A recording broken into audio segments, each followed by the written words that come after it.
이 시간 주님이 가르쳐 주신 기도로 주기도문 하심으로 1월 22일 새벽 예배를 시작하겠습니다. 하늘에 계신 우리 아버지, 아버지의 이름을 거룩하게 하시며 아버지의 나라가 오게 하시며 아버지의 뜻이 하늘에서와 같이 땅에서도 이루어지게 하소서. 오늘 우리에게 이러한 양식을 주시고 우리가 우리에게 잘못한 사람을 용서하여 준 것 같이 우리 죄를 용서하여 주시고 우리를 시험에 빠지지 않게 하시고 악에서 구하소서. 나라와 권능과 영광이 영원히 아버지의 것입니다. 아멘. 다 함께 찬송가 421장을 찬송하시겠습니다.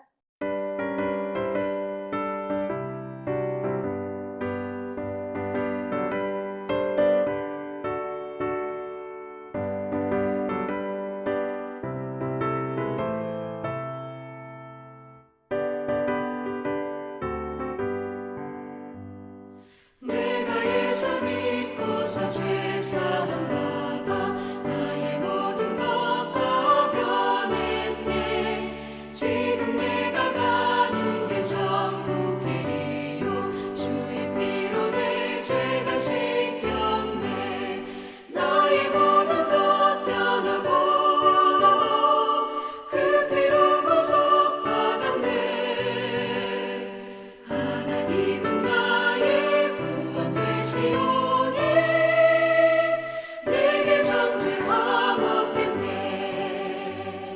주님 맑은 빛 되사 어둠을 치니 나의 모든 것 다 변했네. 지금 내가 주 앞에 온전케 됨은 주의 공로를 의지함일세. 나의 모든 것 변하고 그 피로 구속받았네. 하나님은 나의 구원 되시오니 내게 정죄함 없겠네. 내게 성령 임하고 그 크신 사랑 나의 맘에 가득 채우며 모든 공포 내게서 물리치시니 내 맘 항상 주 안에 있겠네. 나의 모든 것 변하고 그 피로 구속받았네. 하나님은 나의 구원 되시오니 내게 정죄함 없겠네. 오늘 우리 공동체의 말씀 묵상 부문은 열왕기하 4장 1절에서 7절까지 말씀입니다. 그중 1절에서 4절까지 봉독하고 말씀을 나누도록 하겠습니다. 선지자의 제자들의 아내 중에 한 여인이 엘리사에게 부르짖어 이르되 당신의 종 나의 남편이 이미 죽었는데 당신의 종이 여호와를 경외하는 줄은 당신이 아시는 바니이다. 이제 빚준 사람이 와서 나의 두 아이를 데려가 그의 종을 삼고자 하나이다 하니 엘리사가 그에게 이르되 내가 너를 위하여 어떻게 하랴. 내 집에 무엇이 있는지 내게 말하랴. 그가 이르되 계집종의 집에 기름 한 그릇 외에는 아무것도 없나이다 하니 이르되 너는 밖에 나가서 모든 이웃에게 그릇을 빌리라. 빈 그릇을 빌리되 조금 빌리지 말고 너는 내 두 아들과 함께 들어가서 문을 닫고 그 모든 그릇에 기름을 부어서 차는 대로 옮겨 놓으라 하니라. 아멘. 오늘은 우리 코노스톤 형제 자매님들과 열왕기하 4장 1절에서 7절까지의 말씀을 함께 나누고자 합니다. 오늘 말씀은 고난 중에 있는 자기 백성을 돌보시는 내용을 말씀하고 있습니다. 먼저 1절 말씀을 보면 선지자의 제자들의 아내 중에 한 여인이 엘리사에게 부르짖어 이르되 당신의 종 나의 남편이 이미 죽었는데 당신의 종이 여호와를 경외하는 줄은 당신이 아시는 바니이다. 이제 빚준 사람이 와서 나의 두 아이를 데려가 그의 종을 삼고자 하나이다 하니라고 합니다. 선지자의 제자 중에 한 명이 빚을 주고 죽었습니다. 이 사람이 하나님을 경외하며 선지자의 후배생으로 살다 보니 경제적인 활동을 하지 못했던 것입니다. 그래서 주변 사람들에게 빚을 지며 살았던 것입니다. 그런데 빚을 준 사람이 찾아와서 빚을 갚아야 하는 사람이 죽었으니까 이 가정에 두 아들이 있는 것을 보고 이 두 아들을 데려다가 종으로 삼겠다는 것입니다. 그래서 그의 아내가 자신의 형편을 호소하기 위해서 엘리사를 찾아왔습니다. 그래서 2절부터 4절까지의 말씀을 보면 2절에 엘리사가 그에게 이르되 내가 너를 위하여 어떻게 하랴 내 집에 무엇이 있는지 내게 말하라. 그가 이르되 계집종의 집에 기름 한 그릇 외에는 아무것도 없나이다 하니 3절에 이르되 너는 밖에 나가서 모든 이웃에게 그릇을 빌리라. 빈 그릇을 빌리되 조금 빌리지 말고 4절에 너는 내 두 아들과 함께 들어가서 문을 닫고 그 모든 그릇에 기름을 부어서 사는 대로 옮겨 놓으라 하니라 라고 합니다. 지금 말씀을 보니까 그의 아내가 호소를 하자 엘리사가 그러면 내가 어떻게 너를 도와줄까라고 물어보면서 동시에 집에 뭐가 남아있는지를 물어봅니다. 지금 이 여인은 빚 때문에 엘리사를 찾아왔습니다. 빚을 갚아주는 것이 목적인 것입니다. 그래서 빚을 갚아주면 된다는 것을 엘리사도 알았습니다. 그런데 그것과는 달리 지금 집에 무엇이 있냐는 것을 물어보는 것입니다. 왜 물어보았을까요? 진짜 무엇이 있는지 궁금해서 물어보았을까요? 우리가 기억해야 할 것이 있습니다. 하나님은 우리의 문제만을 단순히 해결해 주시는 것이 결코 목적이 아니십니다. 만약 문제만을 해결해 주시는 것이 목적이라면 우리에게 고난을 주시지도 않으실 것입니다. 우리의 문제를 해결하기 위해 주님의 이름을 부르고 있다면 어쩌면 다른 종교를 찾아가도 될 것입니다. 그러나 우리 하나님은 문제 해결만이 목적이 아니라 이 고난을 통해서 내가 너와 함께하고 있다. 내가 너를 지키고 있다. 내가 너를 돌보고 있다는 사실을 알려주시기를 원하시는 것입니다. 그래서 내가 원하는 방식과 내가 원하는 시간에 맞춰서 해결이 안 된다는 것입니다. 그리고 하나님께서 우리를 지키고 계시고 돌보시고 계시는 사실이 확인되어지면 이것이 이제 더 이상 문제가 되지 않습니다. 그래서 기적을 베푸시는데 기적의 이유는 선지자 후보생들에게 하나님의 살아계심을 보여주기 위한 것입니다. 여인이 지금 기름 한 그릇 외에는 아무것도 없다라고 말합니다. 그러자 엘리사가 이웃들에게 빈 그릇을 빌리라고 말하는 것입니다. 빈 그릇을 조금 빌리지 말고 많이 빌려서 집에 가지고 와서는 문을 닫고 두 아들과 함께 그 빈 그릇에 기름을 채워서 옮겨 놓으라고 말합니다. 이 얘기를 엘리사가 하니까 여인이 그대로 순종하는 모습이 5절부터 7절까지 나오고 있습니다. 5절에 여인이 물러가서 그의 두 아들과 함께 문을 닫은 후에 그들은 그릇을 그에게로 가져오고 그는 부었더니 6절에 그릇에 다 찬지라 여인이 아들에게 이르되 또 그릇을 내게로 가져오라 하니 아들이 이르되 다른 그릇이 없나이다 하니 기름이 곧 그쳤더라. 7절에 그 여인이 하나님의 사람들에게 나아가서 말하니 그가 이르되 너는 가서 기름을 팔아 빚을 갚고 남은 것으로 너와 내 두 아들이 생활하라 하였더라 라고 합니다. 엘리사가 이야기한 그대로 순종하여 문을 닫고 그릇을 기름에 다 채웠습니다. 원래는 기름이 한 병밖에 없었는데 지금 기름이 끊어지지 않는 것입니다. 이 말씀은 엘리야 시대의 사르밧 가부를 통해 가루와 기름이 끊어지지 않는 그 모습을 우리가 볼 수 있습니다. 그처럼 이 여인에게도 하나님의 기적이 일어난 것입니다. 그래서 말씀해 보니까 빚을 다 갚았고 남은 것으로 생활했다라고 말씀하고 있습니다. 그러자 여인이 하나님의 사람이라고 고백하는 것입니다. 이 이야기를 보면서 우리는 하나님은 하나님의 백성을 결코 내버려 두지 않으시고 돌보시고 지키신다는 것입니다. 그런데 여기서 문제는 누가 하나님의 백성이냐는 것입니다. 하나님은 하나님의 백성들과만 함께 하십니다. 하나님의 백성이 아니면 함께 하실 수 없습니다. 그렇다면 누가 하나님의 백성인가가 중요한 것입니다. 앞서 읽은 1절 말씀을 보면 죽은 남편은 여호와를 경외하는 사람이었습니다. 우리가 핍박받고 환란이 없으면 여호와를 경외하는 일이 결코 어려운 일이 아닙니다. 그런데 환란과 핍박이 있으면 여호와를 경외하는 것이 굉장히 어려운 일이 됩니다. 당시 이스라엘 상황은 하나님을 무시하고 하나님을 경외하지 않았던 시대였습니다. 요람 왕 때 엘리사의 존재는 이스라엘의 백성이 하나님을 모르는 것입니다. 그리고 하나님을 믿지 않는 것입니다. 요람 왕도 하나님을 안 믿었습니다. 그래서 하나님이 신학생들에게부터 기적을 베푸시면서 하나님을 믿게 하는 게 아닌가 생각해 봅니다. 우리의 삶에는 늘 고난이 있는 것 같습니다. 그런데 전지전능하신 하나님께서 왜 우리의 고난을 없애주시지 않을까 하는 생각이 들 때가 있습니다. 그러나 하나님께서는 우리의 고난 가운데 내가 너와 함께 하겠다는 것을 말씀해 주시는 것입니다. 이사야 43장 1절부터 3절까지의 말씀을 보면 1절에 야곱아 너를 창조하신 여호와께서 지금 말씀하시느니라 이스라엘아 너를 지으신 이가 말씀하시느니라 너는 두려워하지 말라 내가 너를 구속하였고 내가 너를 지명하여 불렀나니 너는 내 것이라 2절에 내가 물 가운데로 지날 때에 내가 너와 함께 할 것이라 강을 건널 때에 물이 너를 침몰하지 못할 것이며 내가 불 가운데로 지날 때에 타지도 아니할 것이요 불꽃이 너를 사르지도 못하리니 3절에 대전하는 여호와 내 하나님이요 이스라엘의 거룩한 이요 내 구원자임이라 내가 애굽을 너의 속량물로 구스와 스바를 너를 대신하여 주었노라 라고 합니다.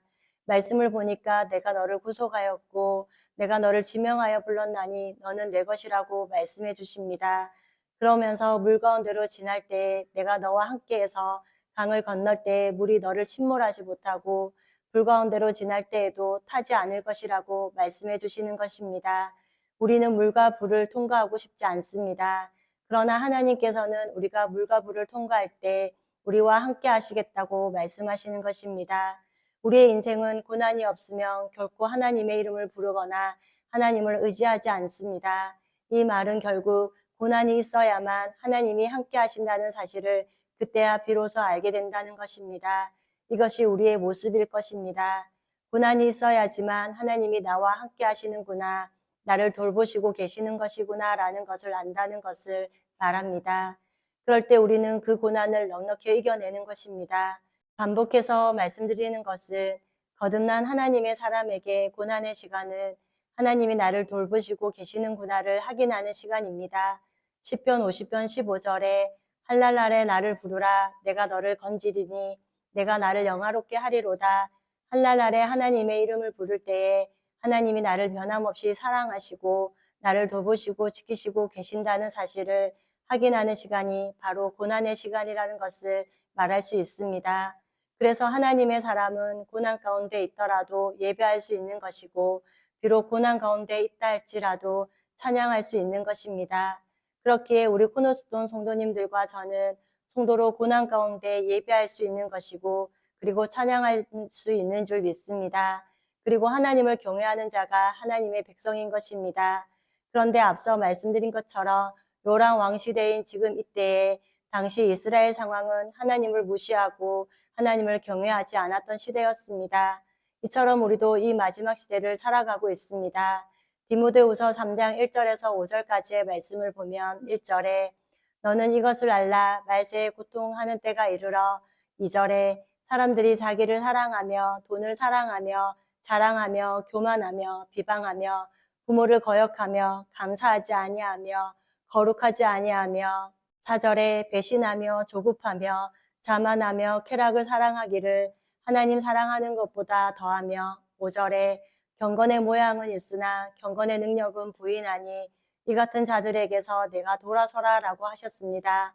지금 이 시대는 자기를 사랑하며 돈을 사랑하며 자랑하며 교만하며 비방하며 부모를 거역하며 감사하지 아니하며 거룩하지 아니하며 등등 그리고 하나님을 사랑하는 것보다 자기를 사랑하는 것이 더 크다고 말씀하고 있습니다. 그렇지만 하나님의 백성인 우리에게 이 같은 자들에게서 돌아서라라고 말씀하시는 것입니다.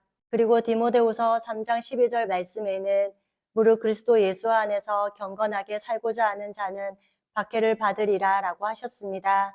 오늘 말씀을 마무리하면서 한 번 더 우리가 기억해야 할 것은 함께 읽은 말씀과 같이 이렇게 하나님의 사람들은 박해를 받는 고난이 있는 것이 당연하다는 것입니다.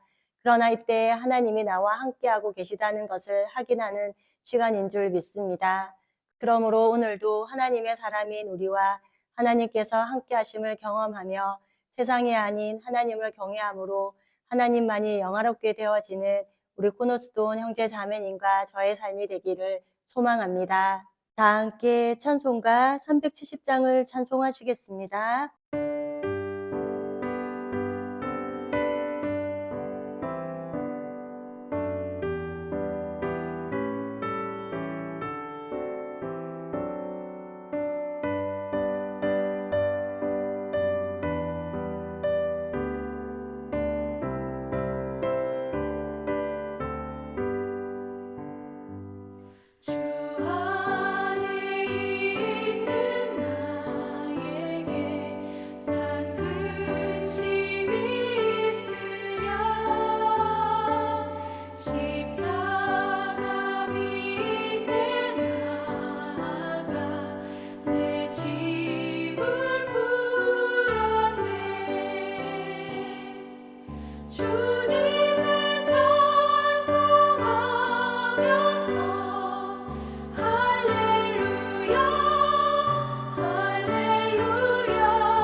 다 함께 기도하시겠습니다.